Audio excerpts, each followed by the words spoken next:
पानी पीना बहुत जरूरी है। दांत साफ करना नहीं है, पहले पानी पीना है। दांत साफ करना है तो रात को करें और उठते ही पानी पिए। चौथा नियम है, ठंडा पानी कभी भी ना पिए।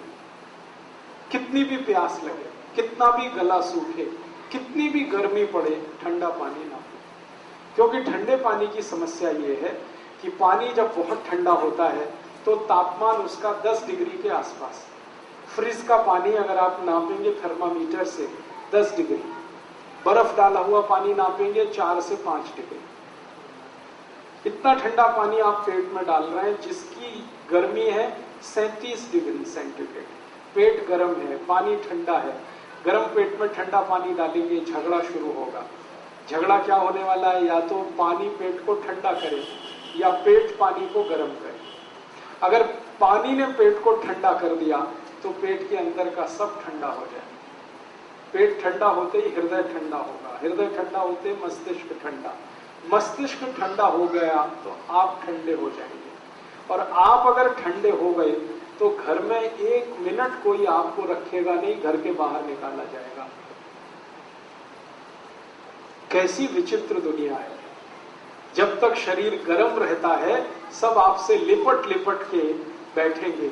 जैसे ही आपका शरीर ठंडा हुआ, लेके जाओ, हटाओ, जल्दी अर्थी लगाओ, जल्दी शमशान घाट लेके जाओ। 1 मिनट बर्दाश्त करना मुश्किल हो जाता है ठंडे शरीर को। और शास्त्रों में लिख दिया गया कि शरीर ठंडा होते ही जितनी जल्दी अंतिम संस्कार हो उतना अच्छा, जितनी जल्दी हो, और जितना देर में हो उतना ही खराब। जिनका अंतिम संस्कार जल्दी नहीं होता ना, उन्हीं को कहा जाता कुत्ते की मौत मरा। क्योंकि कुत्ते का कोई अंतिम संस्कार करने वाला नहीं होता। ये जो कुत्ते की मौत का मुहावरा है ना, ये उनके लिए है जिनका शरीर ठंडा होने के बाद घंटों पड़ा रहता है। अभी तो हम जानबूझ के रखते हैं, बर्फ की सिल्लियां लाकर रखते हैं। अब मजबूरियां हैं, बेटा अमेरिका में है, बेटी कनाडा में है, तो अब कैसे आएंगे, जब तक नहीं आएंगे तब तक रखना पड़ेगा। शास्त्र के विरुद्ध है, ये नियम के विरुद्ध है। तो आपको मैं जो समझाना चाहता हूं वो ये कि शरीर ठंडा मत होने दीजिए, इसको गर्म रखिए। तो ठंडा शरीर ना हो इसके लिए ठंडा पानी मत पीजिए। नहीं तो क्या होगा, ठंडा पानी बार बार पीते रहेंगे, शरीर में तकलीफें शुरू होंगी। उसकी सबसे बड़ी तकलीफ क्या होती है कि जब बहुत ठंडा पानी आप पी लेते हैं तो शरीर का जो पेट है वो पानी को गर्म करता है। पानी को गर्म करने में पेट को एनर्जी चाहिए, ऊर्जा चाहिए, और वो ऊर्जा ब्लड में से ही आ सकती है, खून में से आ सकती है।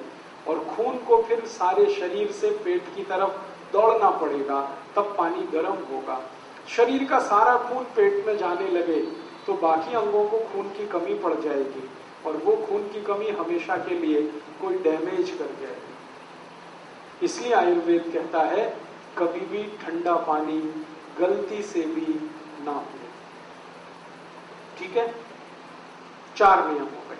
5वां नियम है, हमेशा खाना खाएं तो चबा चबा कर खाएं। इतना चबाएं जितने आपके दांत आपके 32 हैं तो 32 बार चबाएं, ताकि अच्छे से लार मिलकर अंदर जाए और अच्छे से खाना पचे। इसके बाद 6वां नियम है कि खाना जब भी खाएं तो जमीन पर बैठ के खाएं।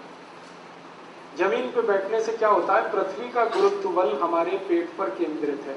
पेट की नाभि पर गुरुत्वाकर्षण होने से नाभि चार्ज है, नाभि के पड़ोस में जठर है वो चार्ज है, जठर के चार्ज होने से अग्नि तेज होगी, खाना जल्दी पचेगा, इसलिए बैठ के खाएं। उसके आगे का 7वां नियम है, दोपहर को जब आप खाना खाएं तो आराम जरूर करें, कम से कम 48 मिनट। क्योंकि दोपहर को खाना खाते ही हमारे शरीर का ब्लड प्रेशर बढ़ता है।